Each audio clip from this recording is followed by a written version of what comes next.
चाचा जी सके चाचा जी साढ़े भाई चेत सिंह जी ये इन्हों के पिता जी नाल सन चाचा तेजा सिंह उन्होंने किस तरह मोर्चे में गोली लगी तो शहीद हो गए। ऐसा खतरा सी उस वेले एकदम कहते सन कोई ऐसी राइफल सी उस दी गोलियां चलदियां सन उस वेले जी ट्यूब इतों लै गए सन किसी गड्डी की ट्यूब लै गए और उत्थे जाके तोप बनाई अपने इलाके जाके तोप बनाई और वो तोप किसी उच्ची जगह तो चलाई किसी बूटे नाल लगा के ये गल इस तरह हुई जी। और उत्थे किसी का पता नहीं मोढ़ा भी सुनिया साढ़े किसी बंदे का मोढ़ा भी टल गया सी जिन्हें आगे मोढ़ा लाया सी। वो कहते हैं कि उन्होंने लोगों को दहशत पै गई ਜਿਹੜੇ उस साढ़े इलाके के और मुसलमान या कबाली लोग सन उन्होंने बड़ी भारी दहशत पै गई कि बाग के जोड़े सिख हैं ये जोड़े हैं छत्तर के सिख इस इलाके के सिख ये बड़े भारी मतलब इन्होंने को असला है और बड़े तकड़े हैं। इतफाक शिरोमणी शक्ति फुट बर्बादियों का घर तो आलस गरीबी को जन्म देता है आलसी ना होइए कदे।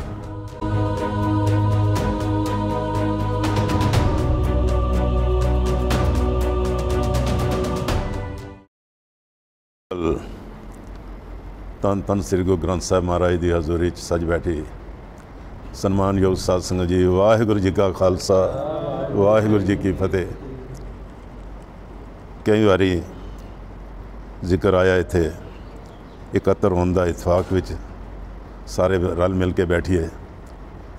चट्ठा मिल गुरुद्वारा साहब विखे भी मैं एक बारी उदों सुरगवासी तरलोचन सिंह जी वजीर भी सन अमरीक होरी भी सन सुरजीत जो इस वक्त सकत्तर हैं वो भी सन और बहुत सारे बुलारे जोड़े हमेशा इन्होंने समागमों में बोलते रहते सन वो सारे सन उथे सारे यही जोर पाया कि होए इकत्तर मिलो मेरे भाई दुबदा दूर करो लिवलाई हर नामे की होवे जोड़ी गुरमुख बैसो सभा बचाई। इस उत्ते जोर पाया तो फिर बाद मैं स्टेज की सेवा कर रहा सा मैं एक गल कही मैं कि सारे तो कहते हैं कि होए इकत्तर मिलो मेरे भाई लेकिन इसनों प्रैक्टिकली कोई शेप नहीं दे रहा।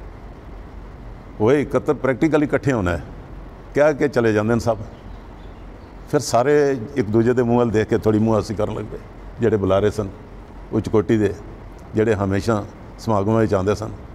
मैं जिसले गल कही कि असी ये सुनते आ रहे हैं बहुत देर तो सुनते आ रहे हैं कि होए इकत्तर मिलो मेरे भाई दुबदा दूर करो ले लेकिन इकत्तर हो नहीं रहा इसनों असी प्रैक्टिकली शेप नहीं दे रहे हैं इसनों सिर्फ कह के चले जाते हैं। आदमी की करनी और कथनी ये दो बराबर होने चाहिए। हुण गल इत्थे आ जाती है साडे उजड़न की साड़ी बरादरी भाईचारे की। पहला तो असी ये सोचीए कि ये जिहड़ा शोरोगुल जिहड़ा है आपस लड़ाई झगड़ा कतलेआम ये शुरू कित्थों होया ये तो सन वो जनरल जनाह सदर जनाह जिहड़ा सी उधरों जवाहर लाल नेहरू इन्हां दी आपस में लागतबाजी उसका एक कारण बनया कि ये जिहड़ी दो पार्टियां बन गई हिंदुस्तान पाकिस्तान अते किसी गलों जा रहे सन किते ते एक फसाद शुरू हो गया आपस में कट-वट ते मार कुटाई शुरू हुई। वो फसाद चलदा चलदा कबाली साढ़े इलाके विच पहुँचे। वो साढ़े इलाके च सब तो ज़्यादा मैं सुनिया देखो मेरे तो ये वीर जी बहुत बड़े ये मैनू अपने घरां दी गल साडा घर कित्थे सी इन्हां दा घर कित्थे सी होर साढ़े चाचियां दे घर कित्थे सन इन्हां दे घर कित्थे सन इन्हां दा घर कित्थे सी ये सारियां गल्लां बुजुर्गों कोलों पता लगदा सी और मैनू खास करके इन्हां कोल बड़ा पता लगा। तो मान सिंह जी मेरे भांजे हैं रिश्ते च लेकिन उम्र च मेरे तो वड्डे हैं ये जानते हैं मेरे तो ज़्यादा है गुणी ज्ञानी बंदे हैं। लेकिन यह है कि मैं तुहानूं ये गल दसां कि साडा सब तो अगर ज़्यादा कोई नुकसान होया वो साडा एक पिंड सी ढोली ढोली का नुकसान जिहड़ा है ना बहुत बड़ा नुकसान होया। बचा कोई नहीं कोई इक्कल टुकड़ बंदा कोई बचा है जिहड़े अज भी मौजूद हैं लेकिन इन्हां दा जिहड़ा नुकसान बहुत बड़ा होया। साडे लोकां ने भी जिहड़ी आपस में इतफाक किया मेरे सोहरा साहब तुसीं जानते होगे ज्ञानी ठाकर सिंह जी राड़े वाले वो इस वक्त साढ़े विच नहीं हैं और जनरल ब्रिगेडियर प्रीतम सिंह के खास बाजू सन ध्याने बने एक वो सन ज्ञानी जीवन सिंह से कोई होर सन जिन्होंने असीं नहीं जानते ना सुनिया जवाहर सिंह वगैरह वगैरह बहुत लोग सन जोड़े सरकरदा बंदे सन जोड़े कि उस ब्रिगेडियर प्रीतम सिंह नाल साथ दे रहे सन। ये सारे लोग सन बड़े पहुँचे हुए लोग सन। तो उसले असी किस तरीके नाल उत्थों निकले हाँ शार्ट चलते जाइए कि साढ़े लोगों ने मैं सुनिया है मैं 2 महीने का 2-3 महीने का सा जो असी घरों 47 नस के आया मेरे बुजुर्ग दसते हैं मेरी भूआ जी भी इन्हों की सस वो दसते हैं कि बच्चा तू सुक्कियां बाई का तेरा जन्म है, तू अठियां सावने का पैदा होया तू, तो सावन भादो तो अस्सू तो कतक में असीं उत्थों नस आए 2-3 महीने का समय। लेकिन मैं सुनिया बजुर्गों पासों सुनिया बहुत कुछ जो अपने इलाके के बारे जो असीं सुनते सां। साडे लोगों ने की लिया उत्थों, किसी ने 4 किलो अनाज चुक्या होया सी, किसी ने किसी कोल कोई लोई या कंबल एक अद्धा होया होना, किसी कोल कोई होर थोड़ा बहुत समान होया ना, कुछ नहीं सी, बच्चे नाल चुके थे। फिर वो तोरी पीर का जिक्र किसी नहीं किया इत्थे, जिहड़ी साडी पुंछी जुबान ही कहंदे ना तोलिया नहीं गलिया रस लंघी आया। तोरी पीर तो असीं क्रॉस किया, बड़ा औखा बड़ा टफ सफ़र सी। उत्थों किस तरीके नाल बच बचा के कबालियां कोलों, और तुहानूं इत्थे तक दसांगे पुंछ आउण तो बाद मेरे चाचा जी, सक्के चाचा जी साडे भाई चेत सिंह जी, ये इन्हां दे पिता जी नाल सन, चाचा तेजा सिंह, उन्होंने किस तरह मोर्चे में गोली लगी तो शहीद हो गए। ऐसा खतरा सी उस वेले, टकडम कहते सन कोई ऐसी राइफल सी, उस दियां गोलियां चलदियां सन उस वेले। तो साध संगत जी जो बचे जो भी जिस तरह भी आके पुंछ विच जिस तरह कैंप लगा, पुंछ विच जे लून मिलिया वो भी मिलावट वाला, जे चावल मिले किसी को वो भी मिलावट वाला, हर चीज़ मिलावट वाली मिली, कुछ खाण नूं नहीं सी। जदों ब्रिगेडियर प्रीतम सिंह जी आए, मैं आप जी नूं एक गल होर साझी कर दियां, मेरे सत्कारयोग नाना जी बहुत उच्च कोटि के पुजे हुए जिहड़े सन व्यक्ति सन, जिन्हां दा नाम सी मेहता राम सिंह। महंत साहब उस टाइम मेरा ख्याल है शायद महंत मंगल सिंह जी सन, जो असां सुनिया है। महंत मंगल सिंह जी दे लोग चरणबोसी करते सन, उन्होंने पैरों पर झुक के मत्था टेकते सन तो फतेह बुलाते सन। लेकिन महंत मंगल सिंह जी साढ़े नाना जी नूं गले मिलते सन, मेहता राम सिंह जी। मेहता राम सिंह जी जिहड़े सन और नकर दे और उच्च कोटि के महान व्यक्तियों विचों एक सन। तो उन्हां दा जिहड़ा है अंत होया पुंछ दे विच किस तरह कि कानवाई आ गई, कानवाई सी ब्रिगेडियर प्रीतम सिंह दी, इंडियन आर्मी की कानवाई सी। तो साडे लोगों ने सोचा, साडे लोग सन बड़े तकड़े, बड़े जफाकश तगड़े लोग सन, इन्होंने सोचा कि कबालियां की कानवाई है तो क्यों ना इन्होंने रोकया जाए। उतों दौड़े साडे लोग, दौड़ के छांजल पुल पर पुज गए। छांजल पुल पर जाके पहुँच गए तो इन्होंने जाके पुल साड़ दिता, तोड़ दिता, कुछ किया, वो रास्ता रोक दिता। लेकिन साड़ी अपनी कानवाई रुक गई। फिर ब्रिगेडियर प्रीतम सिंह और जीप में किस तरीके नाल रस्से रुस्से बन के, बड़े तगड़े लोग सन, इन्होंने खिंच के और राह टपाया। सारा दिन उत्थे कम करते रहे। जो कुछ पुंछ जिन्हां नाल गरीबी बीती या जिस तरीके नाल, वो तो रह गया ना एक पासे। सारा दिन उत्थे कम करते रहे, रात पै गई तो नाना जी कहने लगे कि तुसीं जाओ सारे। उन्होंने शरीर कहते थोड़ा भारा सी, कहने लगे तुसीं जाओ, मैं इत्थे रुक जाना तो सवेरे देखांगे। वो उत्थे रह पे तो बाकी सारे जिहड़े जवान सन सारे आ गए। और सवेरे आके ना कबालियां ने सवेरे ही उन्होंने जकारा छड़ दिता, मुसलमाना ने, पठाना ने, उन्होंने जकारा छड़िया तो इन्होंने सोचा अपने बंदे आ गए, ये उठ खड़ोते तो उत्थे फिर इन्हों का ये शहीद हो गए, साढ़े नाना जी उत्थे शहीद हो गए। उस तो पहला ये मामा जी रिशपाल सिंह जी जिहड़े इसले बाहर हैं, इन्होंने एक गल पूछी, एक एवं सवाल पूछा कि अगर कल नूं मैं ना रहां तो तुहानूं कौन खिलाएगा, रोटी पानी कौन खिलाएगा? वाहिगुरू। अगों उन्होंने जवाब दिता, छोटे जे सन साडे रिशपाल सिंह मामा, वाहिगुरू जी, तुहानूं दुध वगैरह कौन पिलाएगा? वाहिगुरू जी। 3-4 सवाल उन्होंने किए तो कहने लगे जी वाहिगुरू जी, वाहिगुरू जी। कहने लगे बस हुण मैनूं कोई गल नहीं। वो थोड़े दिनों बाद शहीद हो गए सन। उस तो बाद मैं एक गल होर भी जी सुनी, वो पापा जी दस सकते हैं, पापा हाकम सिंह होरी, कोई जी ट्यूब इत्थों लै गए सन, किसी गड्डी की ट्यूब लै गए और उत्थे जाके तोप बनाई, अपने इलाके जाके तोप बनाई और वो तोप किसी उच्ची जगह तो चलाई, किसी बूटे नाल लगा के। ये गल इस तरह हुई जी। और उत्थे किसी का पता नहीं मोढ़ा भी सुनिया, साढ़े किसी बंदे का मोढ़ा भी टल गया सी, जिन्हें अगे मोढ़ा लाया सी। वो तोप चली और उसकी बड़ी भारी आवाज़ हुई। हाँ जी, अच्छा जी, हाँ जी। तो वो कहते हैं कि उन्होंने लोगों को दहशत पै गई, ਜਿਹੜੇ उस साढ़े इलाके के और मुसलमान या कबाली लोग सन, उन्होंने बड़ी भारी दहशत पै गई कि बाग के जोड़े सिख हैं, ये जोड़े हैं छत्तर के सिख, इस इलाके के सिख, ये बड़े भारी मतलब इन्हों को असला है और बड़े तकड़े हैं। तो साध संगत जी उस तो बाद चल गए, असी नगरोटा आए। नगरोटे का मैनू थोड़ी सुरत है मैनू मेरे पिता जी उंगल फड़ के लै जाते सन नगरोटे बाज़ार के उत्थे हलवाई की दुकान होंदी सी दुध की, तो उत्थे मैं भी दुध छकदा रहा थोड़ा। ये मैनू थोड़ी याद है। तो नाल रिकॉर्ड लगादा हुंदा सी उदों पुराने जमाने के जिहड़े गाने होंदे सन ना, वो चल लथे दी चादर उत्ते उत्ते सलेटी रंग माईया, ये गाने चलते होंदे सन उदों। तो मैनू थोड़ा थोड़ा याद है। साडी वार्ड नंबर 6 सी, साडी जिस भी असीं रहिंदे साडी वार्ड नंबर 6 सी। बड़ा दुख ते तकलीफां सारियां साडे बजुर्गां ने दस्सिया, असां देखिया नहीं, साडे बजुर्गां ने दस्सिया कि बहुत तकलीफां सारियां, बहुत दुख ते कष्ट सारे, जंगलों विचों लकड़ां लिया के बेचियां, बहुत कुछ किया। तो इस तरह का तशद्दुद किया गया। तो फिर जाके तो असीं लोग बजुर्ग सन, साडे पिता जी पढ़ के आए सन, ये ग्रंथी सन, बानी दे बड़े जानकार सन। एक गल होर तुहानूं दस दियां, इत्थे ए जोगा सिंह पापे होरां दे अपने जिथे इसलै तेजा सिंह आपा वो गली जिहड़ी थल्ले उतरदी है बाबू होरां दे, इस गली दे नाल एक छोटा जिहा गुरुद्वारा सी, बड़ा सोड़ा जिहा गुरुद्वारा। तो उस गुरुद्वारे महाराज का स्वरूप रख के पहले गुरुद्वारा उत्थे रखा, तो पिता जी साडे सेवा करते सन।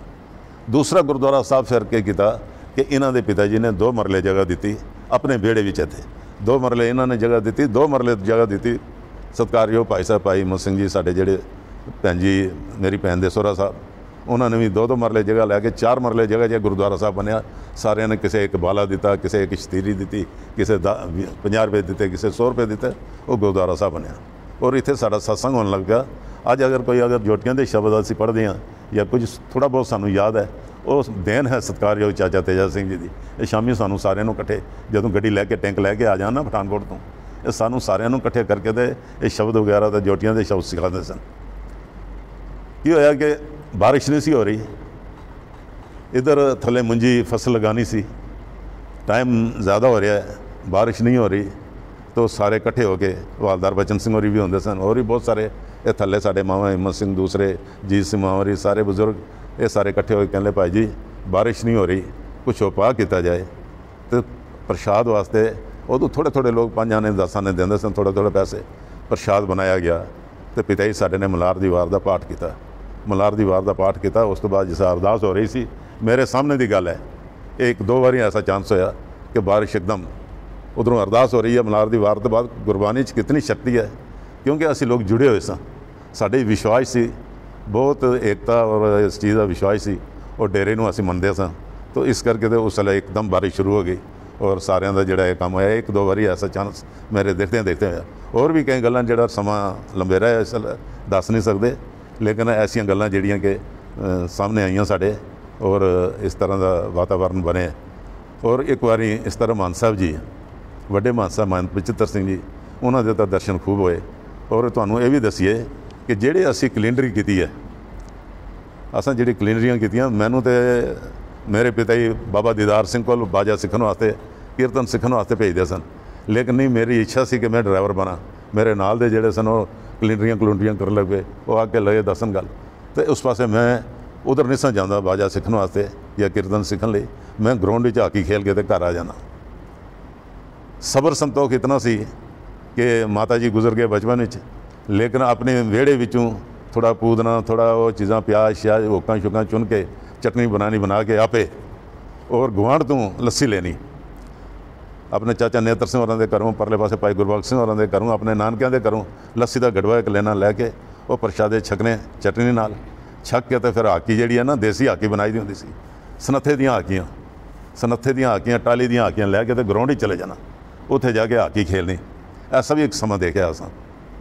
तो ऐसे वक्त फिर कलिंडरी शुरू की। जिस वक्त असीं उधमपुर तो कानवाई चल के जाती सी ना रामबन, सच्चा सिंह दे होटल ते, सच्चा सिंह चकार का रहने वाला से, एक सच्चा सिंह वाਕਿਆ सच्चा सुच्चा बंदा सी, वो सानू ये गल कहंदा हुंदा सी, उसदी बोली सी, मैं ज़्यादा इधर ना जावां, आओ नंढिओ अद्धी प्लेट चावल तो अद्धी स्टाकी घ्यो खाओ तो टेंशन हो जाओ। अपने ड्राइवरों तो पहला असीं छाल मार के आना, वो खा के ड्राइवर बाद ही गड्डी चढ़दा सी, असीं पहले शीशे साफ करके टायर ठकोर के ये वो करके असीं गड्डी ते बह जाना। इस तरह की मेहनत करनी, कहते अगे जगह है तो है, नहीं तो पिछे बोरियां के उत्ते ही लेटे रहंदे सन। तो इस तरह दी बड़ियां मेहनतां बड़ियां घालना कीतियां। कई बारी बोरियां अपने पिठ के उत्ते पुंछ चिड़ीकोट ते जिथे गोले चलने शुरू हो गए तो पुंछ पुजे, तो पुंछ जाके बोरियां जिहड़ियां उतार के तो स्टोरी सुट्टियां सुट के तो असीं वापस नस्सण वाली गल कीती। तो ऐसे मौके देखे चिड़ीकोट तो 25 पाउंडर गन के गोले चलते सन। तो इस करके तो वो साध संगत जी ऐसा समा देखा तो मुकदी गल जिहड़ी है साडे भांजा जी ने भी कही है, इन्हें भी कही है, सारे कहा वो है जी साडा इतफाक और गुरु के उत्ते भरोसा। शरधा गुरु के उत्ते होनी चाहिए है। तो गुरु नाल अगर श्रद्धा रखांगे, गुरु की बाणी के उत्ते अगर विश्वास करांगे, जितना कि नितनेम कर सकते हो, जितना कि नितनेम तुसीं कर सकते हो, जपजी जबानी कर सकते हो करो, उस तो बाद तुसीं जाप साहब करो, गुटके तो करो, औखा है, मैं नहीं एवं झूठ कहता, जाप साहब औखा है, फिर सोईए करो, फिर तुसीं चौपई करो, ये सारियां बानियां, फिर आनंद साहब अड्डा करके 5 बानियां संपूर्ण करो।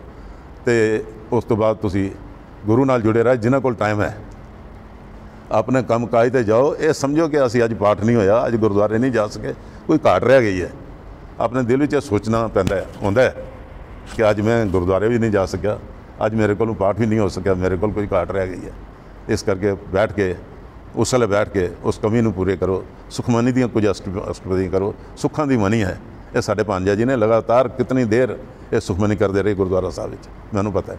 साडे गुरुद्वारा साहब साडे विहड़े भी से जदों उपरला ये गुरुद्वारा साहब जिहड़ा बनिया, इस गुरुद्वारा साहब के चरणों में असीं रहिंदे सन।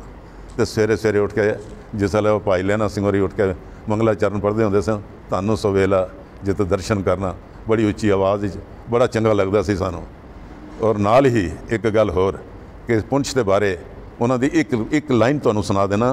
भाई लहना सिंह जी, वतनो साडा पुंछ रंगीला ते सब वतना तो आला, होरनां नूं रब रोजी देंदा पुंछियां देश नकाला, होरनां नूं रब रोजी देंदा पुंछियां देश नकाला। बड़े दुख कष्ट सार के जम्मू दे विच आके मेहनत करे, किसी ने कोई पाठ किते, किसी ने कुछ किते। साढ़े वाडे वीर जी टीचर लग गए तो मैं गड्डियां वाले पासे पै गया। इस तरह करके बहुत सारा साडी बरादरी भाईचारा जिहड़ा अपना सी इस पासे जुड़े रहे हैं। और इस भाई लहना सिंह जी दे इस जिहड़ी उन्हां दी कविता है, इहदे विच सारा कुछ लिखा होया सी। लून भी किस तरह सी और चावल जिहड़े मिले वो भी किस तरह मिले, लेकिन उन्हां दी जिहड़ी आवाज़ सी, वतनों साडा पुंछ रंगीला सब वतना तो आला, होरां नूं रब रोजी देंदा पुंछियां देश नकाला। बड़े दुख कष्ट देख के असीं लोग इत्थे पुजे हैं। हुण यही है उस मालिक दे अगे यही मंग है कि असीं जुड़िए। जो तुहाडे नौजवानों का जो उपराला है, बहुत एक अच्छा उपराला किया तुसां, लेकिन वध तो वध गिनती ते आओ। तां करके असीं सारी जिहड़ी है गुरु दे हजूरी जिसलै असीं जांदे हां ना, तो ये अरदास करिए, ए वाहिगुरू साडा मन नीवां ते मत उच्ची। निशान साहब की तरह, निशान साहब नूं देखते हैं ना, उच्चे निशान साहब चल रहे हैं। इस करके साडी मत जिहड़ी अकल उच्ची होनी चाहिए। वाहिगुरू सानूं अकल बख्शो, साडा मन नीवां होवे, ताकि असीं अपने समाज और बरादरी भाईचारे विच चंगी तरह विचर सकीए और इज्जत मान प्राप्त कर सकीए। बहुत सारी इज्जत मान प्राप्त हो रही है देशों विदेशों, जिथे भी किते फ्लड चढ़ते हैं, जिथे किते कुछ होंदा है, उत्थे सारियां सोसाइटियां हो जांदियां, उत्थे जाके मदद कर दें। इस तरह असीं भी अपना मन विच बना लीए निश्चा ते अच्छा काम करिए। और गरीब दी एक गल होर मेरे भांजा जी भी कह रहे सन, ये भी कह रहे सन कि कहते हैं कि इतफाक शिरोमणी शक्ति है। ये साडे वीर जी निर्माण वीर जी अज साडे विच नहीं हैं, वो कहते होंदे सन इतफाक शिरोमणी शक्ति है। फुट बर्बादियों का घर है, जिहड़ी फुट है ना, यह बर्बादियों का घर है। तो इतफाक जिहड़ी है शिरोमणी शक्ति है। तो एक गल होर भी वो कहते सन कि इतफाक शिरोमणी शक्ति, फुट बर्बादियों का घर, तो आलस गरीबी नूं जन्म देंदा है। आलसी ना होइए कदे, ये 2-3 गल्लां याद रखो। एक आलसी नहीं होना, एक इतफाक शिरोमणी शक्ति है, एक फुट जिहड़ी है वो बर्बादियां नूं जन्म देंदी है। जिथे फुट है उत्थे बर्बादियां, तो जिथे मतलब इतफाक है उत्थे शिरोमणी, उत्थे हर किस्म दी महाराज दी बरकतां हैं। महाराज दे ओट आसरा लईए, महाराज नाल जुड़े रहिए। इतने एक विचार, थोड़ा मैं लंबा बोल गया। वाहिगुरू जी का खालसा, वाहिगुरू जी की फतेह। इतफाक शिरोमणी शक्ति, फुट बर्बादियों का घर, तो आलस गरीबी नूं जन्म देंदा है। आलसी ना होइए कदे।